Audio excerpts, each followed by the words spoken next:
Baik, Assalamualaikum warahmatullahi taala wabarakatuh dan selamat sejahtera saya ucapkan kepada semua yang menonton dan terutama sekali ialah Puan Sarimah binti Awang selaku pensyarah penyelia saya bagi refleksi pertengahan praktikum fasa kedua tahun 2020. Saya Aiman Haziq bin Hamzah yang mengajar di SK Datuk Keramat 1 Kuala Lumpur dalam subjek Bahasa Melayu iaitu major dan juga minor Pendidikan Seni Visual. Akan berkongsikan kepada anda apakah pengalaman, pengetahuan saya terima dan timba sepanjang saya berada di sekolah ini dan sepanjang saya mengajar secara atas talian PDPR untuk saya kongsikan kepada semua untuk penambahbaikan bersama dan juga kebaikan pada masa akan datang selaku guru yang cemerlang, insya-Allah. Okey. Senada kandungan, okey, kita ada 5 pecahan yang kita akan kongsikan. Pertama, maklumat umum berkisarkan latar sekolah, murid dan tahun yang diajar, pengetahuan sedia ada di IPG yang diaplikasikan ketika di sekolah, pengetahuan dan kemahiran baharu yang diperoleh ketika di sekolah, lebih-lebih lagi ketika kita berada di musim PKBB ini melaksanakan PDPR, bermacam-macam pengetahuan dan kemahiran yang saya terima untuk memastikan murid dapat pengetahuan, dapat belajar seperti biasa. Seterusnya ialah ilmu binaan dan inovasi yang telah saya hasilkan. Macam-macam inovasi yang telah saya hasilkan demi memudahcarakan saya sendiri dan juga murid-murid yang lain. Dan akhir sekali ialah komen dan reaksi terhadap pengalaman mengajar sepanjang berada di sekolah ini. Okey, berkenaan maklumat umum. Pertama, nama sekolah saya ialah Datuk Keramat 1, 30 minit dari IB. Memakan masa 30 minit berbanding sekolah dahulu 20 minit saja, tapi tak ada masalah pun. Okey, seterusnya tempoh mengajar selama 10 jam termasuk BM dan juga seni. Kumpulan murid yang diperoleh tahun 4, tahap 2 iaitu kelas 4 base tarikh, satu kelas sahaja. Ajar 2 subjek. Okey, bilangan murid 19 orang dan juga mengajar murid berkeperluan khas tiada. Okey? Okey, pengetahuan sedia ada di IPG yang telah saya aplikasikan ketika saya mengajar di SK Datuk Keramat 1. Bermacam-macam ilmu yang saya telah peroleh sebelum ini saya aplikasikan ketika di sekolah. Okey, yang pertama kita tengok dulu strategi. Ada 3, berpusatkan guru, berpusatkan murid, berpusatkan bahan. Okey, untuk berpusatkan guru, saya lebih kepada menerangkan kepada tata bahasa, aspek tata bahasa sebab kita akan terangkan dulu formula dia, kita akan terangkan dulu cara penggunaan dia dan sebagainya, baru murid aplikasikan pada ayat, pada dialog, pada karangan dan sebagainya. Macam kata bilangan dan juga kata separa minggu ke-4 dan minggu ke-5. Okey, berpusatkan murid, aktiviti pembaca berita. Murid membaca berita di hadapan kelas, saya hanya melihat dan memastikan murid membaca dengan betul dan intonasi yang jelas dan sebagainya lah. Okey, lepas tu berpusatkan bahan, melengkapkan kata ganda separa dan membina ayat daripada aktiviti kumpul dan menang. Murid perlu mengumpulkan macam kupon. Saya bagi duit kat diorang kena kumpul kupon aktiviti dalam kelas ni lah. Lepas tu diorang kena kumpul dan membentuk kata ganda separa. Sangat menarik kelas tu, mereka semua bertindak dengan sangat aktif walaupun tidaklah berkumpulan secara berpasangan. Okey, berdekatan induktif, hampir ke semua aktiviti saya mulakan dengan induktif. Penerapan induktif supaya mereka dapat menggarap pengetahuan dan juga ilmu tema dan juga tajuk yang saya sampaikan. Contoh macam berkenaan patriotik, di samping saya mengajarkan kata majmuk. Maknanya kita garapkan dia, jadinya ada pengetahuan yang mereka pada mulanya diorang dapat inquiry, dapat timbul dahulu baru mereka nak belajar. Didaktif ialah sama seperti strategi pemusatan guru lebih kurang. Dan akletik pun lebih kurang juga saya hampir mengajar untuk aspek tata bahasa. Seperti mana contoh macam induksi kita ajar dulu, kita bagi rangsangan kepada mereka dulu apa yang kita nak belajar pada hari ini. Seterusnya saya akan ajar dulu berkenaan contoh macam kata ganda ke, kata bilangan, kata separa, kata nafi ke. Jadi terangkan dulu. Seterusnya kita bagi aktiviti yang melibatkan murid, kita hanya memerhati dan kita terangkan semula. Maknanya akletik tu campuran lah ada induktif dan juga didaktif. Okey, seterusnya tengok signboard seterusnya. Tengok ni kaedah saya menerapkan ada 5. Pertama ialah terjemahan dan juga binaan. Terjemahan binaan ni dia lebih kepada penerapan rumus-rumus. Contoh macam membina ayat ke, macam akan ada subjek, predikat, keterangan. Jadinya kita terangkan dulu formula-formula sebegitu dan murid melaksanakan, mengaplikasikan kepada membuat ayat, membuat karangan dan sebagainya lah. Itu yang dinamakan kaedah terjemahan dan juga binaan. Kaedah terus ni lebih kepada kita terangkan dulu. Contoh macam kata akhir, imbuhan akhiran. Ada 3. 3 tu je lah kita minta diorang ingatkan benda tu je. Terus kita terangkan. Ada 3, ada i, an, kan. Macam itulah kita terangkan secara terus. Okey, kaedah audiolingual lebih kepada pengajaran imla dan juga pengajaran melihat video dan mengenal pasti. Contoh, imla ni macam biasalah saya sebut, murid akan tulis.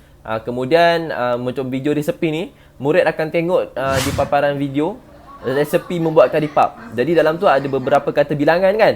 Okey, dalam kata bilangan tu lah mereka kena senaraikan apa yang mereka dapat, apa yang mereka kenal pasti setelah saya mengajar jenis-jenis kata bilangan. Macam itulah audiolingual. Komunikatif ni adalah aktiviti pembaca berita. Mereka membaca berita lah, ada komunikasi komunikasi antara pendengar dan juga penyampai berita. Okey, teknik. Teknik ada 1 2 3 4 5 6 7 8. Ada 8 yang saya kesan ketika saya mengajar di kelas murid 4 tari. Latih tubi macam biasa, aktiviti pengukuhan mesti ada. Permainan bahasa macam-macam, antaranya ialah kumpul dan menang, teka apakah rasa. Saya minta mereka tutup mata dan saya bagi mereka makan kuih, teka kuih apa tu. Lepas tu saya terapkanlah kata bilangan masa tu. Lepas tu ialah aktiviti radio rosak, main peranan dan lakonan seperti aktiviti membaca berita dan aktiviti roving ambassador. Ambassador ni dia lebih kurang macam memandangkan PKPB ni kan. Saya pun akan terangkan lebih lanjut berkenaan benda ni lah. Tapi saya terangkan sikit. Disebabkan PKPB SOP sekolah ditetapkan, murid tak boleh bergerak terlalu banyak ataupun ramai-ramai bergerak. So jadi saya minta bahan yang bergerak, bukan murid yang bergerak ke bahan. Bahan yang bergerak dari satu kelompok, dari satu meja ke meja. Macam tu saya akan terangkan lah selanjutnya. Okey, lepas tu ialah soal jawab sepanjang PDPC. Demonstrasi, saya mendeklamasikan sajak kepada mereka, baru mereka buat mendeklamasikan pula. Lepas tu simulasi menjadi seorang pemandu pos laju. Itu untuk aktiviti kata ganda separa. Dan nyanyian, menghasilkan lirik lagu kata bilangan. Okey, PAK 21 terlampau banyak saya aplikasikan. Antaranya ialah roving ambassador. Okey, yang saya terangkan ni, menggerakkan bahan sahaja tanpa melibatkan semua murid yang bergerak. Kita lantik beberapa orang murid, pakai papan info ke, pegang petikan ke, mereka yang bergerak ke satu tempat dan murid yang lain menyalin. Itu untuk aktiviti ibaratnya macam gallery walk, tapi saya bukannya murid yang walk tapi bahan yang walk. Itu namanya gallery walk reverse. Macam itulah. Okey, lepas tu pemikiran I think. Okey, kawalan kelas, saya mengamalkan model kawalan asertif, sistem ganjaran dan hukuman. TMK, memandangkan kita PKBB ni kan, semuanya memerlukan TMK. Ada 4 pecahan, lembaran, penghasilan video, interaktif dan permainan dan lain-lain alternatif. Lembaran ni macam biasalah Google Form, yang terbaru saya gunakan Typeform, live worksheet. Penghasilan video, banyak macam-macam aplikasi, VN Apps, Perfect Video, InShot, Filmora, PowerPoint. Interaktif dan permainan, wall, quizzes, Kahoot, Typeform, semua benda ni yang mudahkan saya untuk mentaksir hasil kerja murid. Itu yang bahan yang memudahkan saya lah. Ini antara aplikasi yang telah saya gunakan. Dan lain-lain alternatif lah saya gunakan green screen, IG story, pendedahan kepada augmented reality. Itu pun saya ajarkan di kelas. Okey, kita masuk kepada konteks yang ketiga, iaitu pengetahuan dan kemahiran baharu saya terima di sekolah. Okey. Antaranya ialah yang pertama, kita tengok yang bawah ni.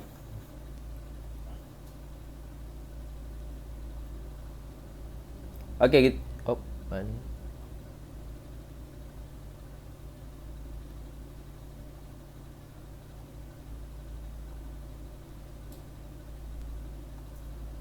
Okey, antaranya ialah ujian segak ni. Ujian segak norma baharu. Okey, setiap session hanya diperlukan 2 orang murid dalam satu masa saja. Saya diberi pendedahan bagaimana untuk melaksanakan ujian segak tapi dengan cara norma baharu. Okey, seterusnya ialah pelaksanaan majlis rasmi. Semua majlis rasmi kita buat secara melalui pengumuman sahaja, murid berada di dalam kelas. Penyampaian hadiah, murid turun ke pejabat, beratur dan ambil ajar satu persatulah. Waktu tu pun membaca doa yang saya ketuai pun, itu saya membacanya ketika di pejabat. Lepas tu rutin pagi di sekolah, perlu mengimbas suhu dan melabel nilai suhu pada pakaian murid setiap hari. Ini adalah SOP setiap pagi lah di sekolah yang saya telah didedahkan cara dia, prosedur untuk melaksanakan dia. Lepas tu SOP waktu rehat murid, kantin ditutup dan hanya menyediakan makanan. Guru mengambil makan yang ditempah oleh murid. Seterusnya SOP mesyuarat, Semua perjumpaan harus secara atas talian, tiada lagi secara semuka. Melainkan yang melibatkan bilangan guru yang kecil sahaja. Seterusnya ialah SOP sewaktu PDP dalam kelas. Penyerakan fizikal dan susunan meja tidak boleh secara berkumpulan. Aktiviti kumpulan dilarang sama sekali. Berpasangan boleh, memadai lagi. Okey. Lepas tu merancang PDPR. Ini yang telah kami yang sedang saya hadapilah untuk mengajar murid dan melaksanakan PDP seperti biasa. Okey. Ni antara PDPR atas talian, antara dia punya garis panduan dia. Yang pertama, kita tentukan sama ada kita nak buat segerak ataupun tidak segerak. Seterusnya kita merangka rancangan pelajaran. Segerak tak segerak ni kita tengok dulu murid ataupun mak ayah boleh ke tidak untuk melaksanakan. Jika yang majoritinya tidak segerak, so kita buat tidak segerak lah. Merangka perancangan pelajaran, seterusnya menyediakan bahan mengajar seperti video, permainan maya, kuis maya, rakaman suara dan sebagainya. Seterusnya ialah menyampaikan bahan tersebut secara melalui Google Meet, iaitu segerak ataupun WhatsApp je lah. Saya gunakan WhatsApp saja setakat ini, dan akan datang insyaAllah ke Google Meet untuk pengajaran PDPR. Dan seterusnya sekali ialah memberi penilaian kerja murid. Okey, masuk ke ilmu binaan dan bahan inovasi yang telah saya hasilkan. Okey, jika kita tengok beberapa isu yang saya nak bawakan, dia banyak tapi saya fokuskan pada 2 isu saja. Pertama, inovasi isu 1, Gallery Walk norma baharu. Ini yang saya terangkan sebelum ini, yang dia namanya Roving Ambassador tu. Okey, penyataan masalah. Pematuhan kepada SOP, sekolah tak dibenarkan untuk melakukan aktiviti kumpulan. Dia amat sukar untuk melaksanakan Gallery Walk sebab pergerakan murid akan tampak ramai dan jadi lagi-lagi kelas sempit. Lepas tu, pergerakan murid terlalu terhad, sukar melaksanakan PAK21 secara menyeluruh. Pelibatan murid kurang aktif sepanjang PDPC. Bila dah tak ada pergerakan seperti itu kan, kita nak buat secara terus pun, murid pun akan rasa bosan dan mudah hilang fokus. Objektif sukar tercapai dan berlaku keciciran maklumat. Okey, apakah tindakan susulan yang telah saya laksanakan? Langkah pertama, saya melantik beberapa orang murid membawa sebuah petikan. Seterusnya ialah setiap murid yang dilantik perlu bergerak dari satu kawasan kelompok murid secara berasingan. Maknanya, contohnya saya melantik murid A, B, C, D dan ada kawasan murid iaitu 1, 2, 3, 4. Okey, lepas tu A ke 1, murid A ke kelompok 1, B ke kelompok 2, C ke kelompok 3, D ke kelompok 4. Murid akan bacakan petikan dan murid yang mendengar tu harus tulis mencatat maklumat untuk kita buat aktiviti yang seterusnya. Bila dah cukup masa, saya beri tempoh. Bila kita bunyikan whistle atau bunyikan loceng, mereka harus rotate pula. Dengan izin rotate. Putarlah, sampailah satu pusingan yang lengkap. Okey. Macam tu, murid yang dilantik perlu menyebut ayat pada petikan yang diterima kepada kawasan murid disinggahinya. Dan sekali murid yang mendengar perlu mencatat apa yang disampaikan untuk diterangkan semula pada aktiviti yang seterusnya. Okey, jelas ya? Okey. Apakah kesan daripada saya melaksanakan inovasi seperti ini? Pertama, objektif tercapai. Yang kedua, pelibatan aktif yang ditunjukkan daripada semua murid sangat menggalakkan. Ketiga, sifar keciciran maklumat. Sebab bila dah murid pergi ke satu session, bukan session pun, dia kelompok lah. Macam murid yang duduk 1, 2, yang 1, 2, 3, 4 yang rapat. So maknanya itu saya kira kelompok lah. Bila semua yang memegang surat ataupun petikan itu bergerak ke semua stesen, so maknanya setiap orang mustahil untuk menerima keciciran maklumat. Dan sekali ialah memupuk rasa tanggungjawab antara murid yang menyampaikan maklumat dan menerima maklumat. Jadi objektif tercapai. Okey. Ini adalah contoh pelaksanaan. Kita tengok jap.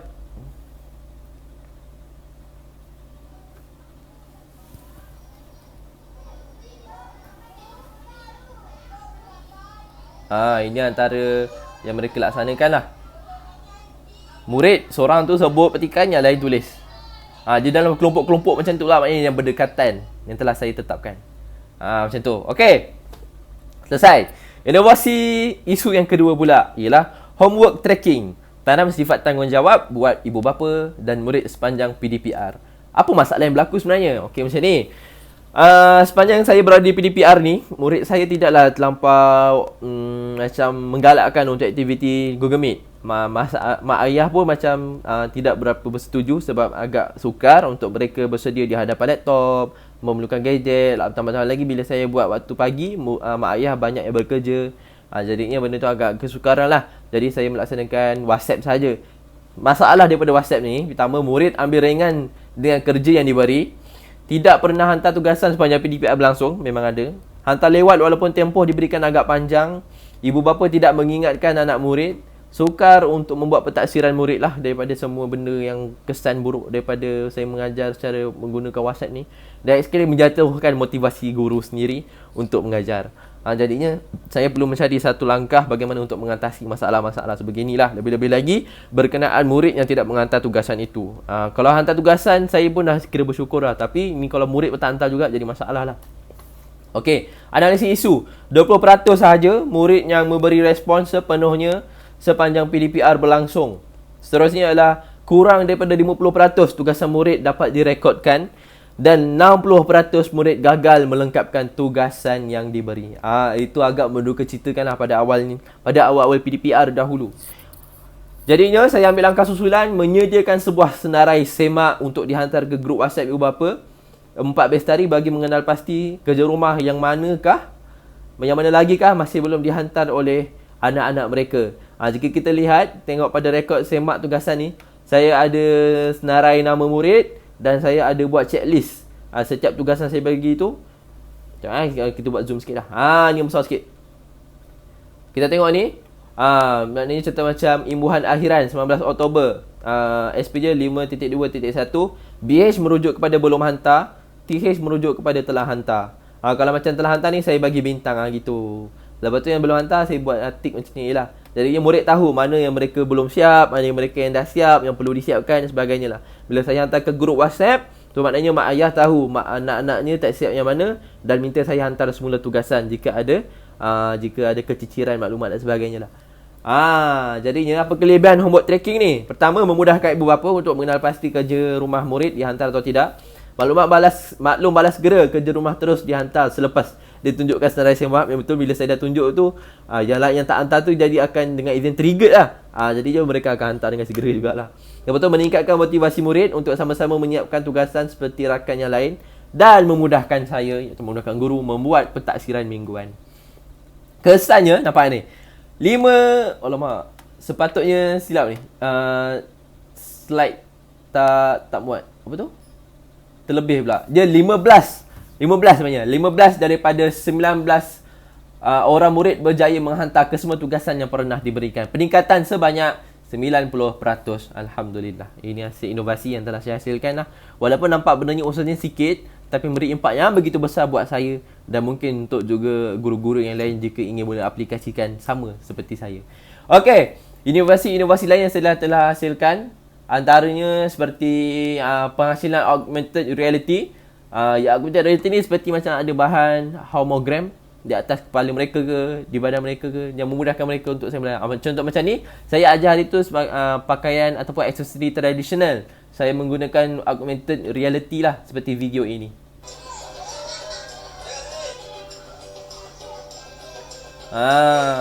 Jadinya sanggul 3D itu menarik minat murid dan diorang tahu apa yang diorang nak belajar pada hari ini. Itu memudahkanlah untuk murid merangsang minda mereka lah. Seterusnya ialah penggunaan green screen seperti ini. Saya letak gambar belakang green screen. Lepas tu saya tanya kat mana kita berada di mana Kota Melaka. Jadi daripada tu kita akan terus masuk ke konteks pembelajaran pada hari tersebut lah. Okey. 5. Komen dan reaksi terhadap pengalaman mengajar sepanjang berada di sekolah. Ada yang baik, ada yang buruk. Dan yang buruk itu boleh kita buat penambahbaikan. Okey. Komen dan reaksi terhadap pengalaman mengajar fasa sebelum PKPB. Iklim persekitaran antara guru, staf dan rakan praktikum yang sangat positif dan banyak bantu. Yang bagi ini, nampak ni, yang hijau ni. Yang hijau ni. Lepas tu masuk kepada cair sikit. Rancangan pelajaran dan bahan bantu mengajar disediakan. Sangat memberi kesan terhadap pencapaian objektif setiap PDPC. Ada juga yang tidak menjadi, tetapi saya membuat refleksi untuk penambahbaikan semulalah. Masuk kepada paras kuning, iaitu tingkah laku murid yang kadang-kadang suka dikawal, tidak aktif dan tidak menyiapkan tugasan yang diberi. Dan warna zon merah, kita pada zon merah ya untuk refleksi ni, ialah terkesan disebabkan PKPB. Sangat terkesan buat saya untuk mengajar saya atas sekalian, yang saya lebih suka untuk mengajar di dalam kelas yang memudahkan kita membuat penilaian secara terus. Okey. Tindakan susulan yang saya lakukan ketika sebelum PKPB iaitu menyediakan sistem ganjaran kumpulan, iaitu tabung token seperti ini. menyediakan peti emas setiap kumpulan yang menunjukkan prestasi baik dalam satu PDPC. Bila mereka dapat satu pasangan ataupun murid yang dapat melaksanakan PDPC dengan baik, mengikuti aktiviti yang baik, saya akan berikan satu kunci untuk mereka buka peti ini. Dalam tu ada hadiah lah. Jadinya kita terangkan dulu pada awal, mereka semangat pada akhir hingga ke akhir kelas. Okey, betul. Merangka tepukan bagi mengembalikan perhatian apabila murid membuat bising. Ini sebagai dengan energizer kepada murid-murid dan juga saya sendiri. Dan juga menambah jumlah kerja rumah sekiranya murid lewat atau tidak menghantar tugasan. Okey, ini adalah komen yang reaksi selepas semasa fasa PKPB punya, ialah pada zon hijau saya dapat membiasakan diri dengan pendedahan ilmu-ilmu dan teknik pengajaran terkini agar dapat disesuaikan dengan PTPR Bahasa Melayu dan juga PSV termasuk sekali. Apabila ditengok di paras oren jingga ini ialah sikap murid dan ibu bapa yang sambil lewa, menganggap tugasan itu sekadar kerja rumah biasa, bukan untuk keperluan diri dan utama. Itu yang skeptikal ibu bapa yang menganggap macam itu, menjadikan saya sukar untuk memastikan murid menyiapkan tugasan. Seterusnya yang berada di zon merah ialah murid tidak memberi respon dan menyiapkan tugasan yang diberi. Itu memang ketara lah. Dan sekali sampai hitam ni, pelibatan murid dengan Google Classroom atau Google Meet yang sangat tidak menggalakkan. Itu memang sampai sekarang pun saya terkesan jugalah. Jadi tapi tak apa, saya masih juga berusaha untuk menyelesaikan masalah-masalah seperti ini. Antara tindakan susulan saya lakukan ialah memaklumkan lebih awal sehari sebelum kelas berlangsung, menyediakan bahan pengajaran yang lebih mudah, lebih mesra penggunaan, interaktif dan menarik, memberi tempoh kepada murid dalam menyiapkan tugasan, dan sekali ialah memberi senarai semak kepada ibu bapa supaya, ada kesilapan di situ, supaya peka status kerja rumah anak-anak mereka. Jadinya dengan cara macam itulah diharapkan ada satu usaha yang memudahkan saya mengajar sepanjang tempoh PKPB ini, melaksanakan PDPR, iaitu pengajaran dan pembelajaran di rumah. Okey. Jadi itu saja perkongsian yang saya ingin berikan kepada semua dan termasuk Puan Sarimah binti Awang. Semoga dapat memuaskan hati semua orang, dan apa yang saya dapat simpulkan ialah guru yang baik itu ibarat lilin membakar dirinya sendiri demi menerangi orang lain. Itulah kita dalam tekanan, dalam kita sangat stres untuk melaksanakan PDPC yang terbaik. Kita juga haruslah berfikir secara rasional, berfikir secara logik dan sebagainya. Bagaimana kita memudah carakan kita, bagaimana kita memastikan murid tertarik dengan aktiviti PDPC kita. Kita jadilah seorang pemburu yang sentiasa mencari idea-idea untuk memburu ataupun menangkap hati murid itu, berbanding seorang penggembala yang hanya membuka pintu pada waktu pagi dan menutup semula kandang pada waktu petang. Jadi, itu sahaja daripada saya. Semoga dapat manfaat pada semua dan penambahbaikan PDPC kita pada masa akan datang, insya-Allah. Assalamualaikum warahmatullahi taala wabarakatuh.